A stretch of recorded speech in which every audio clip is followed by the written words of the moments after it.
Amado Jesús, te damos gracias, Señor. Gracias te damos por tus bondades, Señor. Gracias te damos por todas tus bendiciones, Dios mío. Gracias, amado Jesús. Abrimos nuestro corazón, Señor, y te pedimos que nos hables. Dígale, Señor, háblame a través de tu palabra. Háblame, Señor, habla a mi corazón. Espíritu Santo, yo te pido que tomes el dominio de este momento y de este lugar. Gracias te damos por enseñarnos en el nombre de Jesús. Amén. Al sermón de hoy quiero iniciarlo con la lectura de un versículo que está en el Evangelio de Juan. Yo se los traje aquí. Y es cuando Jesús llama a uno de sus discípulos llamado Natanael y le dice, y le dijo: de cierto os digo, de aquí adelante veréis ¿qué? El cielo abierto. Veréis el cielo abierto. Varias cosas nos dice esa frase. En primer lugar, que se puede ver el cielo abierto. Y no está hablando aquí del cielo cuando levantamos nuestros ojos y vemos allí toda esa parte azul, por lo general, que es de ese color por el contenido de oxígeno. Entonces nosotros vemos esa parte azul. No habla de ese cielo. Aquí está hablando del reino de los cielos, el reino de Dios fluyendo en la tierra. Veréis el reino, veréis el cielo abierto. Por lo tanto, también existe el cielo cerrado. Y ahora vamos a hablar de eso también. Entonces Jesús le dice a Natanael: veréis el cielo abierto. ¿Qué es lo que pasa cuando el cielo se abre? ¿Qué sucede cuando el cielo está abierto? Inmediatamente Jesús le dice: y a los ángeles de Dios. Veréis también a los ángeles de Dios. O sea que cuando el cielo está abierto, el reino de los cielos empieza a fluir con lo sobrenatural en la tierra. Ahora, note cómo sigue diciendo: los ángeles de Dios que suben y descienden. Para mi lógica, Jesús está hablando al revés. ¿Cómo así que suben? A menos que primero estén abajo. Debería decir que descienden y suben, pero ahí dice que suben y descienden. Usted sabe que aquí hay ángeles, ¿no? Hermano amado, aquí hay ángeles poderosos, resplandecientes, están aquí. Y le quiero decir algo, así usted no me crea. Esos ángeles están atentos al mensaje que se va a predicar, porque ellos también aprenden. La primera carta de Pedro enseña eso. Lo cierto es que el Señor dice: veréis el cielo abierto y a los ángeles que suben y descienden sobre el Hijo del Hombre. Lo que pasa es que como nosotros estamos tan ocupados tan concentrados y tan ocupados en lo natural, nos cuesta trabajo lo sobrenatural. Pero el objetivo es que Dios nos enseñe su palabra esta mañana, y por eso el tema que vamos a estudiar ahora se llama: confía en Dios, porque los cielos serán abiertos. ¿Cuántos quieren que los cielos se abran? Yo quiero eso, y hemos estado orando mucho por eso, y yo creo que no en vano, por eso Dios ha estado trayendo esta palabra. Y usted debe prepararse para eso, y creo que parte de eso es este estudio: preparar el corazón y fortalecer la fe, porque cosas nuevas de Dios vienen. Cosas nuevas de Dios vienen. Es fundamental recibir esa palabra con fe y apropiarnos de ella. Entonces vamos a estar ubicados en el primer libro de los Reyes, capítulo 17, y vamos a iniciar con el punto número 1, que dice: en los tiempos difíciles el cuidado de Dios se hace evidente. Primer punto: en los tiempos difíciles el cuidado de Dios se hace evidente. Tal vez usted ahora no esté pasando por un tiempo difícil, pero todos hemos vivido tiempos difíciles. Y puede ser, por favor, yo no le estoy pidiendo a Dios que le mande eso, pero puede ser que venga un tiempito donde el Señor lo quiere fortalecer a usted. Entonces es necesario tener esto presente. Es que cualquiera que sea el tiempo, aunque sea difícil, Dios siempre tendrá cuidado de nosotros. Para eso vamos a leer primer libro de los Reyes, capítulo 17, versículos 1 al 4, y luego vamos a leer el versículo 8 y 9. ¿Están conmigo, hermanos? Capítulo 17, verso 1 dice: entonces Elías Tisbita, que era de los moradores de Galaad, dijo a Acab: vive Jehová, Dios de Israel, en cuya presencia estoy, que no habrá no habrá lluvia ni rocío en estos años, sino por mi palabra. Es interesante que no es que aquí el profeta está engreído cuando dice sino por mi palabra, sino que Dios le dijo: así lo harás. Habla así. Lo otro interesante aquí es que el profeta no dice cuántos años. Dios al parecer no le dice cuántos años, y él dice: por los siguientes años no habrá lluvia sobre Israel. No sabemos cuántos años. Por lo tanto, aunque Dios va a hacer algo, él no sabe exactamente cuánto tiempo va a durar eso. Es importante tener en cuenta que cuando Dios nos dice algo, nos promete algo, no quiere decir que va a ser en el tiempo que yo quiero, sino que va a ser en el tiempo de Dios. Y los tiempos de Dios son perfectos. Los tiempos de Dios son perfectos. Versículo número 2: y vino a él palabra de Jehová diciendo: apártate de aquí y vuélvete al oriente y escóndete en el arroyo de Querid, que está frente al Jordán. Beberás del arroyo, y yo he mandado a los cuervos que te den allí de comer. Interesante eso, ¿no? Recuerden ustedes que los cielos se cierran. Los cielos se cierran, y en otros versículos de la Biblia nos dice que a veces los cielos se cierran y son tan duros como cielos de bronce. Y yo a veces relaciono eso porque a veces uno encuentra personas que se dedican a una labor y que por mucho que trabajen en eso, no tienen resultado. Es como si estuvieran arando una tierra de hierro, de bronce. ¿Cuántas personas nosotros conocemos quizá que se dedican a su trabajo con amor, con pasión, con perseverancia, con mucha expectativa, pero los resultados son mínimos? Y transcurren los años y los cielos no se abren. Y eso es duro. En este tiempo del profeta Elías, los cielos se cierran, no hay lluvia. Por favor, metámonos en la escena. No hay lluvia en una tierra semidesértica. ¿Se puede imaginar cómo se pone la tierra? Se mueren los pastos, no hay alimento para los ganados, se escasea el agua, los animales empiezan a morir. Así que fácilmente se puede encontrar en la tierra esqueletos de los animales. Por muy amada que sea la ovejita, se muere. Las cosechas comienzan a secarse. Los olivos, los higos, las vides empiezan a secarse. Si escasamente hay agua para beber, va a haber agua para regar las plantas. Todo empieza a morir porque los cielos se cierran. Y en el versículo 4 el Señor le dice a Elías: pero yo tengo un arroyo en Querid, y ese arroyo yo voy a permitir que siga fluyendo por un tiempo. Vas a beber de ese arroyo, y yo voy a mandar a los cuervos que te lleven, ¿qué? ¿Cierto?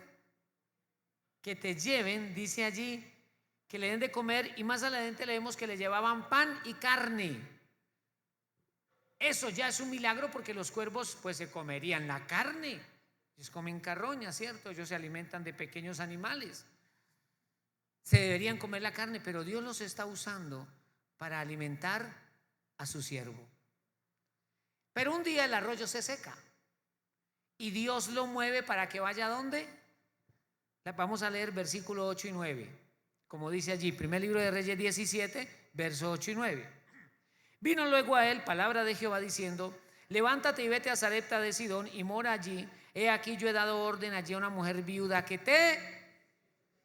Y es hermoso ver esto porque el Señor hace un énfasis y la califica, ¿no? La ubica y le dice: ella es una viuda. O sea, ya la cosa pinta difícil. Pero a través de ella yo te voy a alimentar. Y cuando él llega, la situación era tan crítica que ella le dice: no, yo no le puedo dar a usted nada porque voy a preparar un par de arepitas para mí y para mi hijo, y nos vamos a morir de hambre. Esa era la situación. Pero el Señor cuidó de Elías en el arroyo de Querid, y allí en la casa de la viuda Dios hace un milagro, y todos los días ella va a encontrar harina y va a encontrar aceite. todos los días. Es decir, por difícil que sea el tiempo, Dios tiene cuidado de sus hijos. La pregunta, hermanos, es: ¿por qué, si yo lo sé, entro en una crisis cuando enfrento un problema? Porque todos aquí sabemos eso. Es más, conocemos las promesas: nunca te desampararé y nunca te dejaré. Y aquí yo estoy con vosotros todos los días hasta el fin del mundo. Sé que es mi proveedor, que siempre me va a cuidar. Pero cuando llega el momento difícil, como que luchamos con la fe. Lo cierto es que a Elías le tocó vivir un tiempo difícil y él no había pecado. Él no había caído en el error de Israel. ¿Por qué se cierran los cielos? Los cielos se habían cerrado, número uno, por la idolatría de Israel, pues su rey era Acab y su esposa era Jezabel, y habían llevado toda la nación al culto a los Baales. Ya no había culto a Dios. Las puertas del templo se habían cerrado, ya no había sacerdocio, ya no había estudio de la ley, no había culto en el templo del Señor, las puertas se habían cerrado. Y cuando las puertas de la casa de Dios se cierran también los cielos. Cuando usted y yo dejamos de buscar a Dios, le estamos echando candado a la puerta del cielo. Entonces los cielos se cerraron y vino la escasez, vino la dificultad. Pero en medio de todo, el Señor no desamparó a su siervo Elías. Y aunque Israel iba por el desierto, tampoco Dios descuidó a su pueblo. Así que aunque estemos atravesando los tiempos más difíciles, Dios nunca dejará de enviar su provisión. Estamos en el año 2023. Hace entonces 14 años, el mundo vivió una de las recesiones económicas más fuertes, especialmente en los países desarrollados. 2008-2009, la recesión, no lo puede leer usted, buscar en internet y lo lee, pero no ahorita, no, en su casa. La recesión económica del 2008. Y en medio de esa recesión económica, Dios nos permitió construir la iglesia central, ampliar la iglesia central Manantial de Amor. Y era tiempo de recesión económica.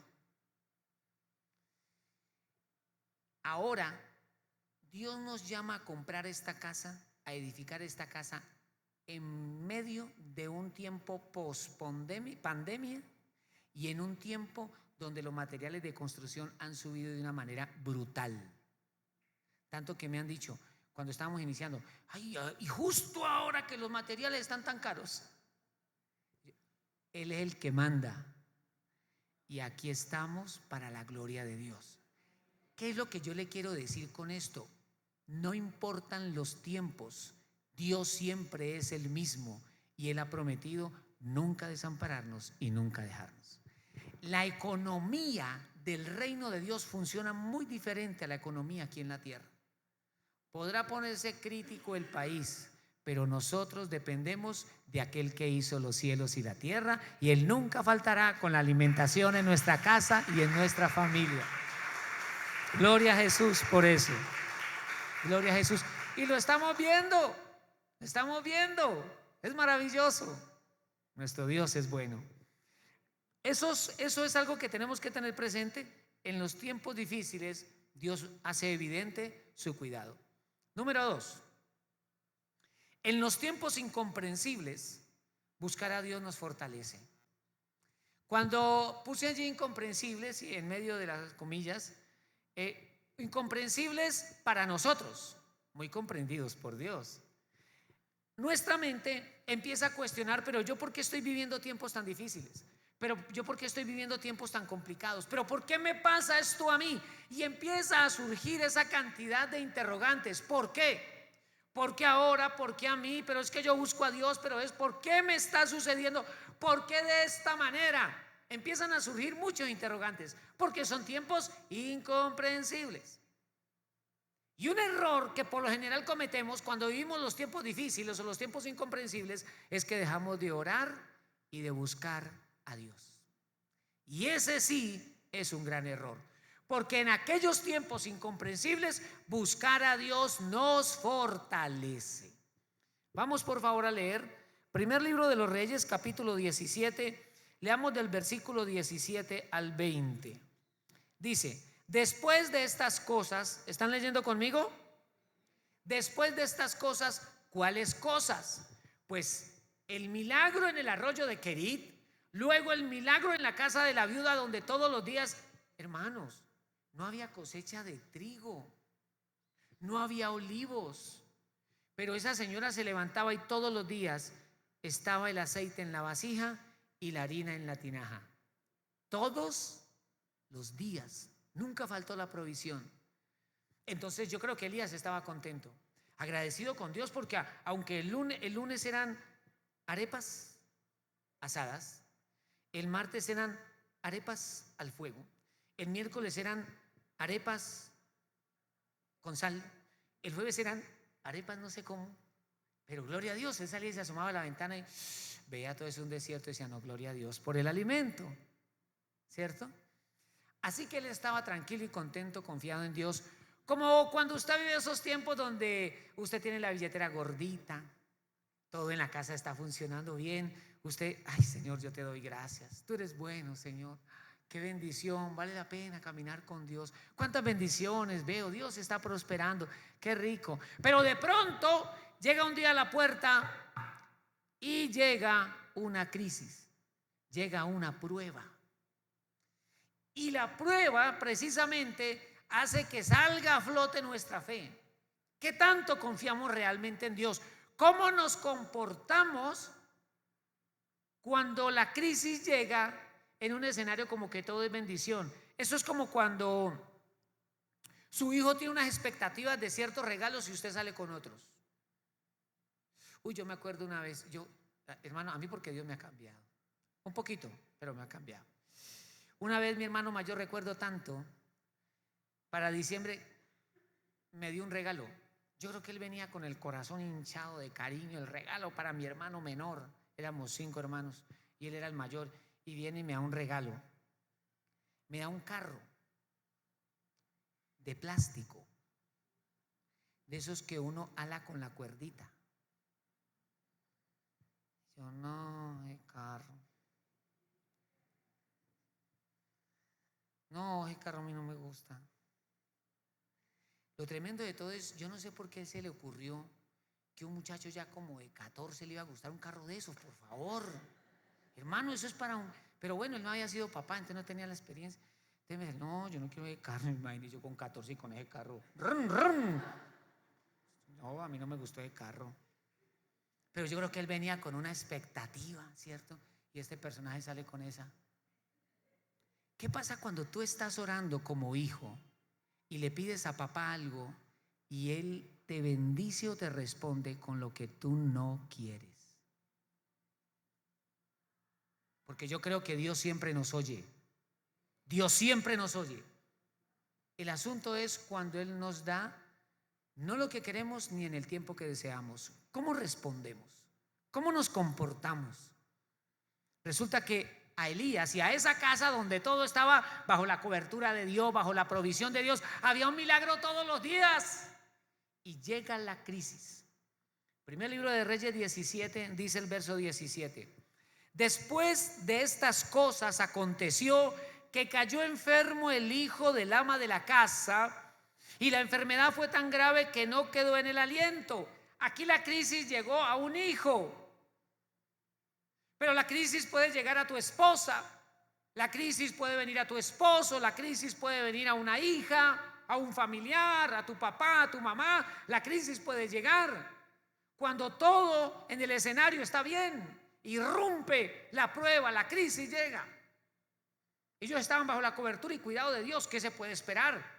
Pero de pronto el hijo se enferma, y de algo grave. Ahora, por favor, hoy día podemos salir corriendo para una clínica, pero en ese tiempo y en medio de una sequía por ahí bien lejos, qué duro. ¿Cómo reaccionaron ellos? Mire conmigo lo que dice el verso 18. Y ella dijo a Elías: ¿qué tengo yo contigo, varón de Dios? ¿Has venido a mí para traer a memoria mis iniquidades y para hacer morir a mi hijo? Y uno de los problemas que nos sucede, yo creo que eso nos pasa a todos, es que cuando llegamos a un momento de prueba, cuando llegamos a un momento de crisis, es que sacamos el látigo de la autoculpa y empezamos a darnos. Porque ella vino y le dijo: ¿qué haces tú aquí, profeta, varón de Dios? ¿Acaso has traído las iniquidades de mi pasado? ¿Has traído a este tiempo los pecados de tiempo atrás?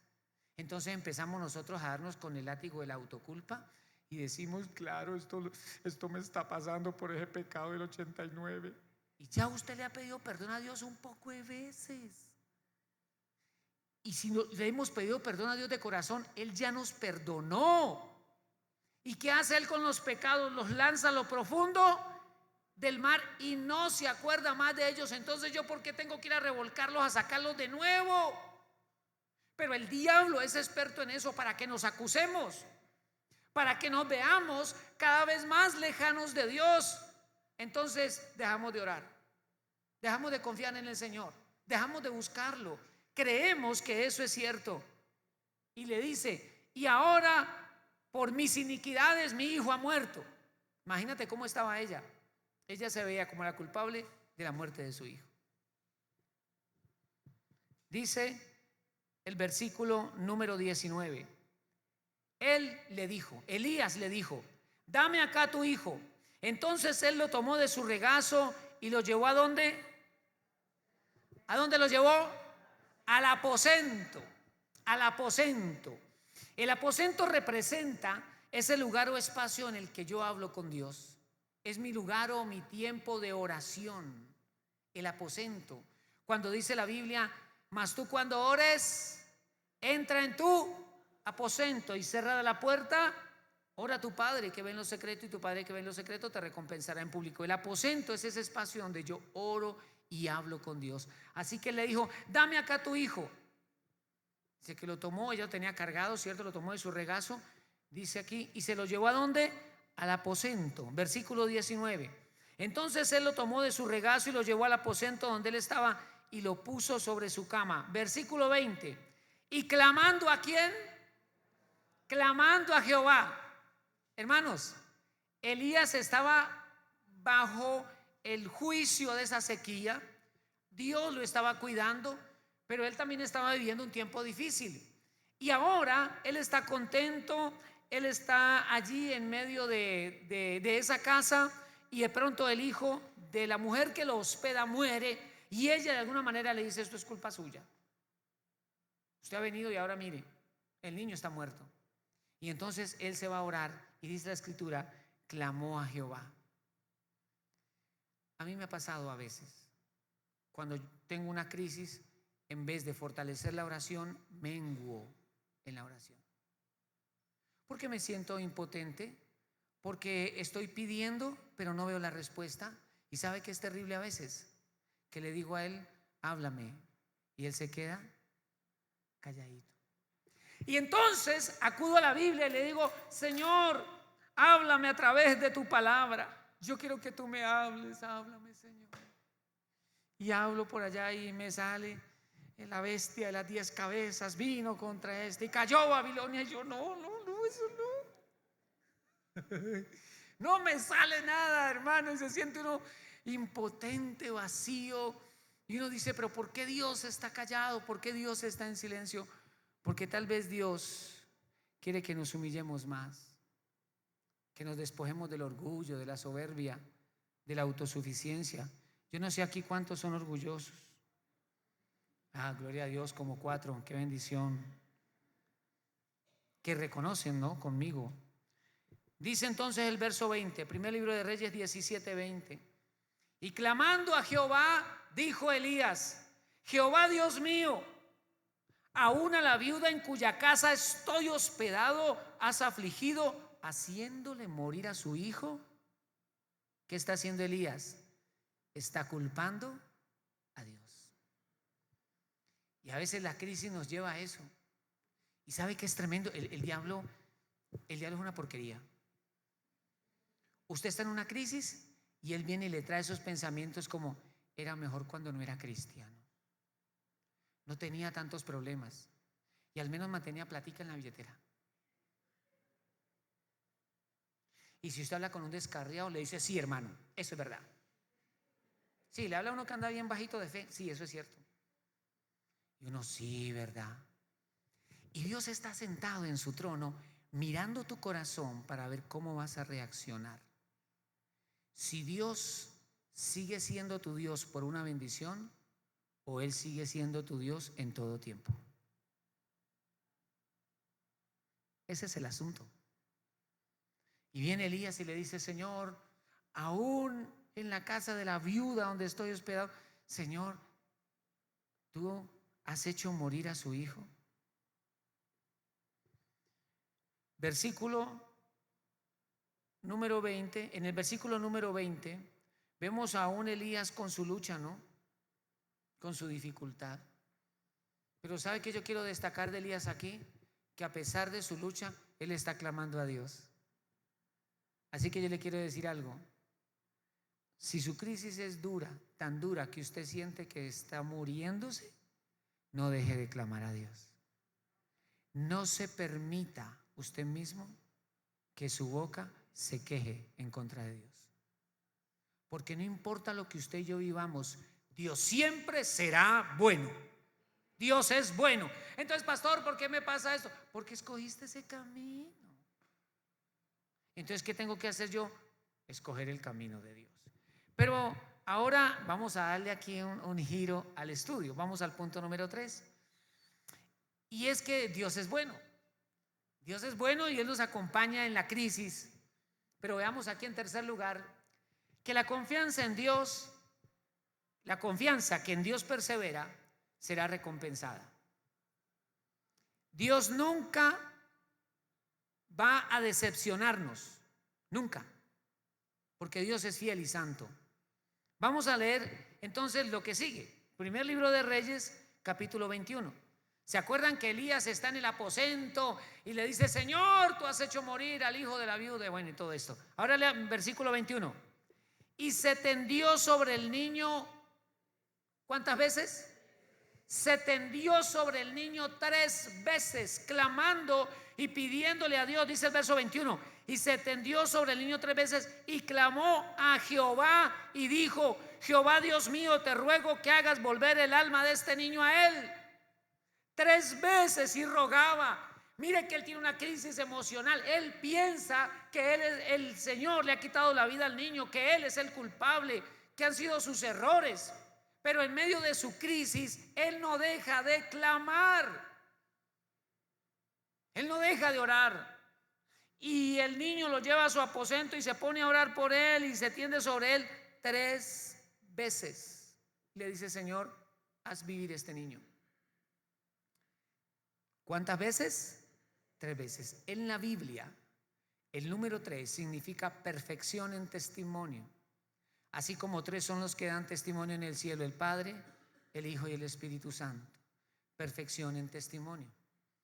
Pero la Biblia también nos dice que cuando el Señor le habló al profeta Elías y le dijo: sube a la cumbre del monte Carmelo a orar porque voy a hacer llover.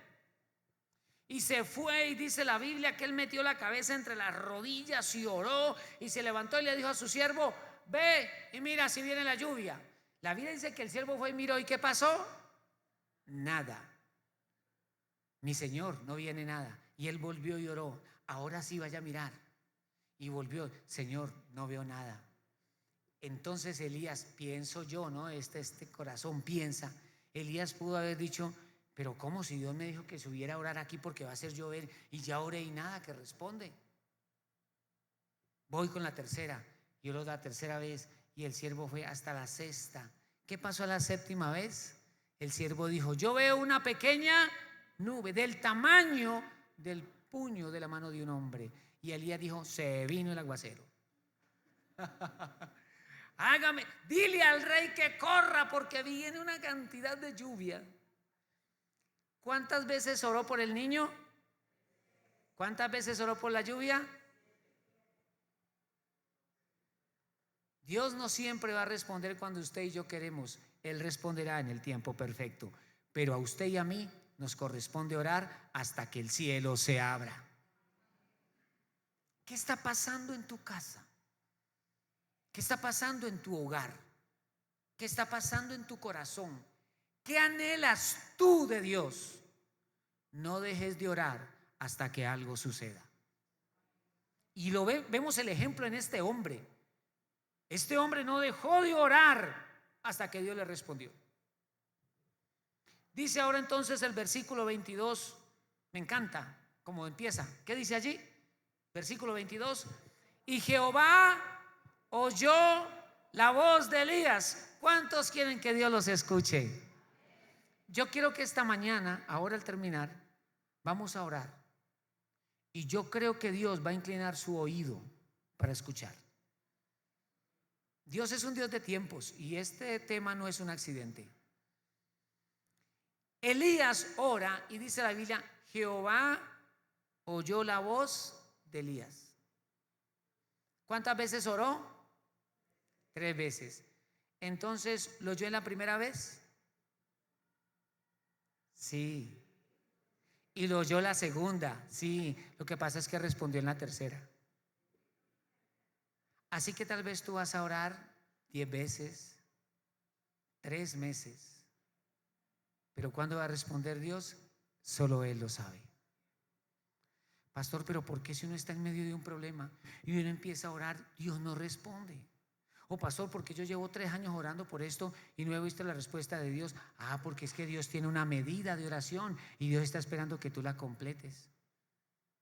El problema es dejar de hacerlo. Versículo número 22. Y Jehová oyó la voz de Elías y el alma del niño volvió a él y revivió. Tomando luego Elías al niño, lo trajo del aposento a la casa y lo dio a su madre y le dijo Elías, mira, tu hijo vive. Amado hermano, su milagro está en su aposento. Su milagro está en su aposento. Elías solo salió del aposento cuando salió con el milagro caminando. Yo no voy a renunciar a mi oración, yo no voy a dejar de clamar hasta que el cielo me responda. Y llegó el momento cuando Dios dijo, ya escuché a Elías y ahora viene mi respuesta. Hay oraciones tuyas que están delante del Señor, están latentes, pero se acerca el tiempo de la respuesta. Yo no sé, pero se acerca el tiempo de la respuesta. Versículo 24. Entonces la mujer dijo a Elías, ahora conozco que tú eres varón de Dios y que la palabra de Jehová es verdad en tu boca. Finalmente, a pesar de su lucha emocional, Elías vio la respuesta de Dios. No importa lo que esté levantándose en tu mente o lo que el diablo te diga o lo que la circunstancia te diga, no dejes de orar. La respuesta de Dios viene en camino. Y llegamos al punto número 4, que este es el que más me gusta a mí. Prepara tu corazón para los cielos abiertos. Y le pedimos al Señor en el nombre de Jesús que abra los cielos esta mañana sobre este lugar. Que algo se active de parte de Dios. No, es que algo va a suceder. Nosotros tenemos que creer, nosotros somos un pueblo que creemos en los milagros. Si no, perdóneme, recoja y vámonos. Pero nosotros somos un pueblo que creemos en los milagros, porque creemos que Dios es el mismo ayer y hoy por los siglos. Entonces dice, primer libro de Reyes, capítulo 18, versículo 1. Esto es una continuación allí, ¿no? Eso no se interrumpe. Dice, pasados muchos días, ¿cuántos? Muchos días. El tiempo es de Dios. Pasados muchos días, vino palabra de Jehová a Elías en el 3er año. En Santiago dice que a los 3 años y medio, Elías fue a orar al monte Carmelo para que lloviera y llovió sobre la tierra. Fueron 3 años y medio, ¿verdad? Aquí dice verso 1, pasados muchos días vino palabra de Jehová a Elías en el 3er año diciendo, ve, muéstrate a Acab, era el rey del momento, y yo haré que llover sobre la faz de la tierra. Los cielos cerrados significan sequía. Entonces empezaron a morir los pastos, empiezan a morir los ganados, empiezan a acercarse los olivos, las vides, los higos, todo empieza a secarse, los animales empiezan a morir. el agua dulce empieza a escasear. Tanto que la viuda dice: nos vamos a comer esto y nos vamos a dejar ya morir de hambre. Así estaba la situación. Esos son cielos cerrados. Cielos cerrados significa ausencia de la bendición de Dios. Y por favor, no reduzcamos la palabra bendición solamente a dinero. La provisión financiera es una faceta de la bendición de Dios. Porque a veces nosotros decimos: ¿cómo estás? Mal, no tengo ni un peso. Pero no tienes a Cristo en tu corazón. ¿No fuiste redimido por la sangre del Cordero? Sí, pero es que no tengo plata. ¿Sabe Dios lo que está haciendo en tu corazón? No hagas del dinero tu Dios. Nuestro Dios es Jesucristo el Señor. Porque hay otras riquezas. Hay gente que tiene mucho dinero, pero son pobres en su casa. Porque es una familia que vive en contiendas, viven peleando aunque tienen dinero. Es más, aunque tienen mucho dinero y su casa es hermosa, puede ser un palacio, pero no quieren llegar allá. Porque es para peleas, es para conflictos. Hay casas que yo les digo a ustedes, parece la guerra de las galaxias. Vuelan platillos, platos, sartenes, ollas. No hablan, pelean, no dialogan, se ofenden. ¿Qué armonía hay en casa? Yo creo que si hay una riqueza de Dios que podemos tener, es vivir en paz y armonía en la casa. Digan amén por amor a Dios. Eso es una riqueza. La misma Biblia dice: y el temor de Jehová será vuestro tesoro. Hay un tesoro que se llama temor de Dios. Hay un tesoro que es la palabra, tener la palabra de Dios, crecer en la revelación. Entonces las riquezas del cielo son multiformes. ¿Acaso no dice la Biblia que el reino de Dios no consiste en comida ni en bebida, sino en justicia, paz y gozo? La riqueza no es solamente material, hay otros tesoros. Entonces, cuando los cielos están cerrados, eso significa ausencia de esas riquezas.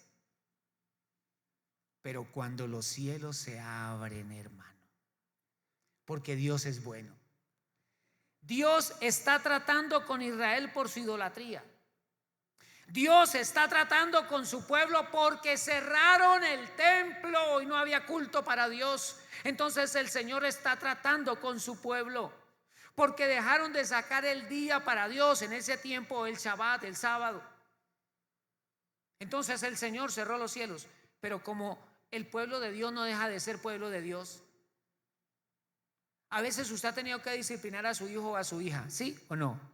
Pero porque le discipline no significa que deja de ser su hijo. Entonces Dios trata a su pueblo, pero no deja de ser su pueblo.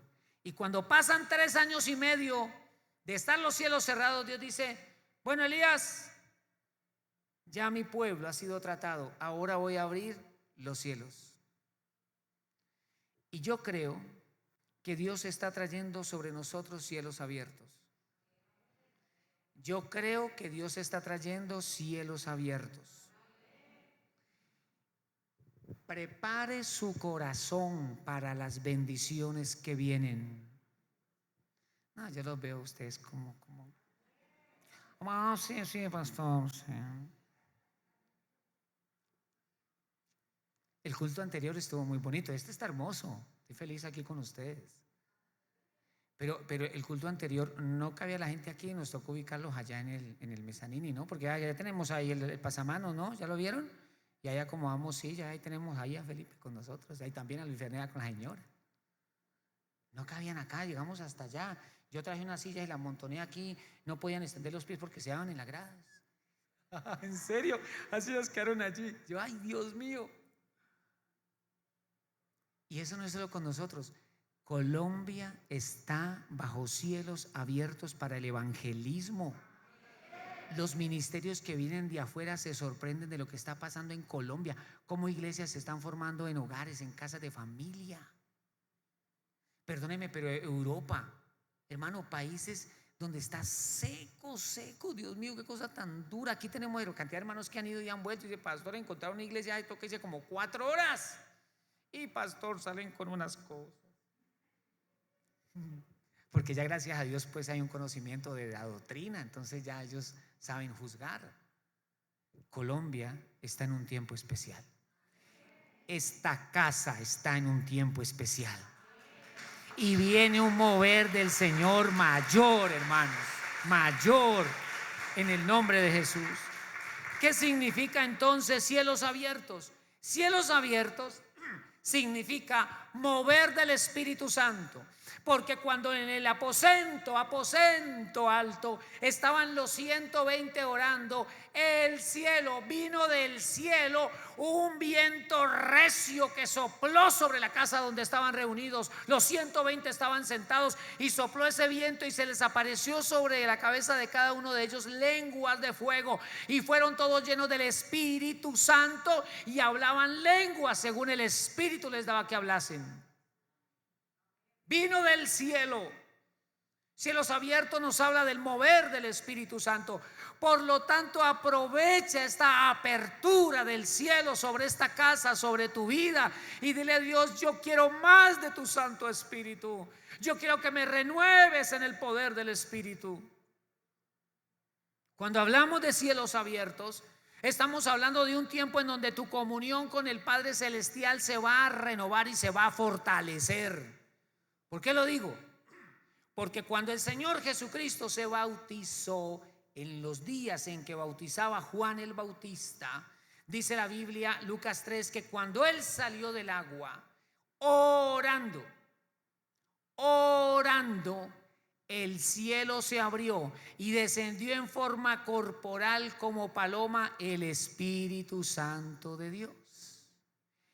Y vino una voz del cielo que decía: este es mi Hijo amado en el cual tengo complacencia.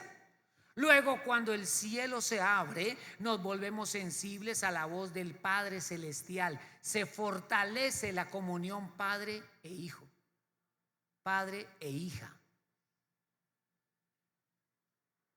Por eso fue que también Jehová oyó la voz de Elías. Cuando hablamos de cielos abiertos, estamos hablando de que lo sobrenatural comienza a suceder. A mí me parece muy valioso, muy bonito cuando Andrea nos comparte a veces las visiones que tiene. Ay, amor, yo tuve esta visión y qué bonito. Hace 8 días que no pude estar por la cirugía, me decía: amor, y yo estaba ahí atrás y Jesús entró por detrás y entró con un poco de ángeles. Y yo: ay, qué bendición. Mire, uno no está, pero Él llega. Gloria a Dios.